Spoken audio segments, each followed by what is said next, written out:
Sa bawat kaso, mahalaga ang mga ebidensya. Sa bawat krimen, may mga anggulong tinututukan. Tutok na at samahan ang Spot Report Team para alamin, siyasatin at hanapin ang katotohanan sa likod ng mga kaso at krimen na dapat solusyonan. Hatid nila Jeff Caparas at Marlene Padiernos. Walang palalampasing detalye ang nakatala sa Spot Report. Spot Report. Spot Report sa DZMM.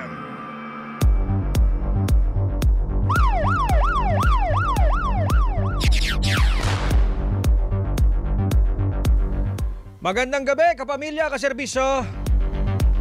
Ngayon po ay araw ng Lunes, June 9, 2025. Ako naman po, Jeff Caparas. At ako po si Marlene Padiernos. At kayo po ay nakatutok sa Spot Report kung saan bawat kaso ay may istorya. Bawat krimen may ebidensyang kailangan tuklasin. At sa bawat anggulo, may tanong na dapat sagutin. Ito ang programang hindi uurong sa pagtuklas ng katotohanan. Aming susuyurin ang bawat detalye, iimbestigahan ang bawat sulok at ilalantad ang katotohanan dapat mong malaman.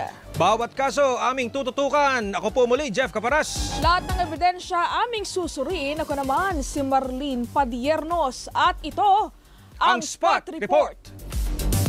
Balitaktakan sa VP Sara Impeachment. Mga kapamilya, nauwi sa ilang oras na balitaktakan ang paghaharap ng mga senador para talakayin ang moson ng minorya na mag-convene na ang Senado bilang impeachment court. Iginiit ni na Senate Minority Leader Coco Pimentel at Senator Risa Hontiveros na magbotohan na para maging impeachment court ang Senado at masimula na ang impeachment trial kay Vice President Sara Duterte. I most respectfully move, number one, that our legislative business be suspended. Number two, that we already convene as the impeachment court at this very moment. Mr. President, my dear colleagues, any further delay not only undermines the explicit mandate of the Constitution and our rules, it risks eroding public trust in the Senate's capacity and capability to uphold the accountability of public officers and the rule of law. There's nothing funny or illogical in and between the motion of the minority leader and the seconding of this representation.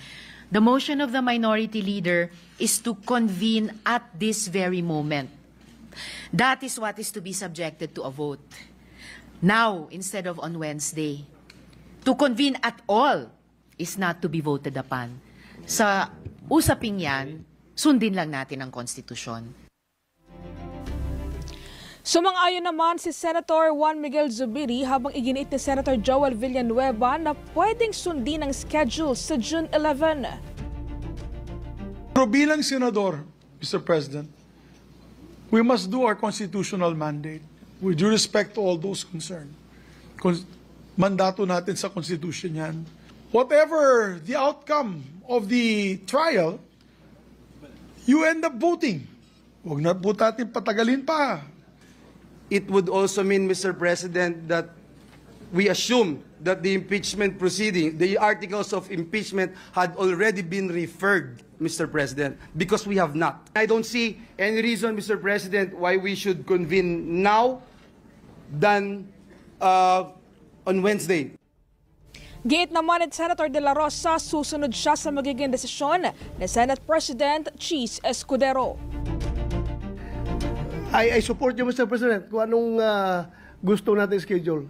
At yung mga nagyayabang dyan, na sabi nila, gusto daw ng taong bayan, na ito ay talagang magkakaroon na kagad ng impeachment, taong bayan, ginagamit. I don't know kung sino taong bayan yung sasabi nila. Pabor din si Senator Raffy Tulfo na pagbotohan na kung dapat mag-convene ang Senado. Kanina pa tayo back and forth para nag-aaway na tayo dito. To solve the impasse siguro, we'll have to put it in a vote whether to convene today or tomorrow. Somehow we have to convene come what may. Muli namang nanindigan si Senator Francis Tolentino na hindi pwedeng tumawid sa 20th Congress ang impeachment trial. Those bodies are structurally different from the Philippine Senate. Kaya hindi po tayo continuing. Pwedeng sabihin, partially continuing. We all cite cases with reference to continuing body words coming from decisions of the Supreme Court interpreting the 1935 Constitution. Ito. Nagpaliwanag naman si Escudero kung bakit naantala ang proseso ng impeachment na mistulang isinisi nito sa Kamara. If the prosecutors themselves, the complainants themselves were not that interested and sat on these complaints for over 2 months, tayo bigla ngayon, mamadaliin nila habang nagpabanjing-banjing sila ng mahigit 2 buwan sa mababang kapulungan. Hanggang nag-adjourn tayong lahat bilang Kongreso noong February 5, hindi yan ginalaw ng Secretary General sa kabila ng magkatabi lamang naman ng opisina ng Secretary General at ng Speaker. Samantala mga kapamilya, dakuhan natin ang Senado para sa update. Nakatutok dyan si Radyo Patrol Robert Mano. Robert? Marlene, hanggang sa ngayon ay wala pang desisyon ang mga senador kung papabor o kontra sa motion ng Senate Minority Leader Coco Pimentel na mag-convene na itong Senado bilang impeachment court. Matapos kasi yung talumpati ni Senate President Chis Escudero kanina ay nag-break yung sesyon at hanggang ngayon ay hindi pa nagbabalik. Mahigit 1 oras na naka-break yung sesyon. Pero sa ngayon ay marami na doon sa mga senador yung nandito sa plenary hall ng Senado para sa pag-resume nitong kanilang sesyon. Pagbalik ng sesyon nila ngayong gabi ay ang didesisyonan ay kung pagbobotohan na ba nila yung pagko-convene at makasunod nito ay ano yung mga susunod na mga mangyayari kapag mag-decision sila, if ever, na pumabor doon sa motion ni Senate President, ni Senate Minority Leader Coco Pimentel.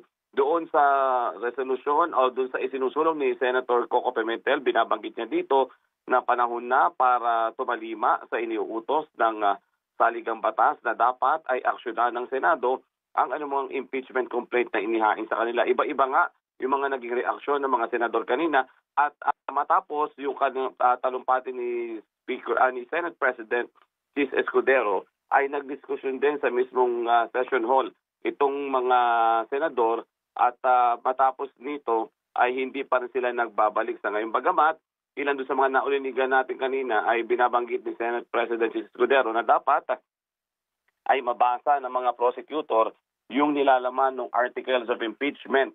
Doon sa desisyon kung aaprubahan o hindi yung motion ay pwedeng pa ngayon habang hindi pa nagbabalik yung kanilang sesyon. Samantala, naghain naman kanina si Senator Robin Hood Padilla ng resolusyon na nagdedeklarang terminated o tapos na ang impeachment proceedings laban kay Vice President Sara Duterte. Sa Senate Resolution 1371, ipinunto ni Padilla na mag-a-adjourn sine die sa Biyernes, 13 ng Hunyo, ang Kongreso at lahat ng proceedings nito ay matatapos na. Dahil dito, ani Padilla, ang mga articles of impeachment laban sa Vice Presidente na transmitted ng Kamara sa Senado noong February 5 ay dapat ideklara na rin terminated dahil sunod sa rules ng Senado. Ayon din sa resolusyon, dapat ipaalam ito sa Senate Secretary sa Kamara at maging sa Vice Presidente. Sa ngayon, hindi pa nagbabalik yung sesyon at abangan natin kung ano yung magiging final na diskusyon pagdating dito kung magkukonvene na ba sila itong Senado bilang impeachment court. Marlene, Jeff. Maraming salamat, Radyo Patrol Robert Mano. Balitaktakan sa VP Sara Impeachment. Una ang seguridad mo. Spot Report! Samantala kapamilya, balikan natin ng sesyon sa Senado.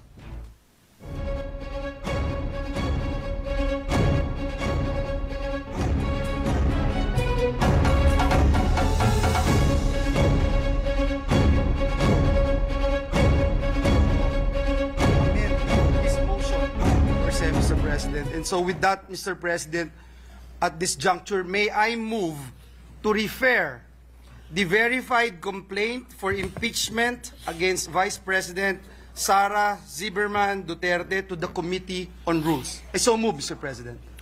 Any objection? Hearing none. The motion is approved.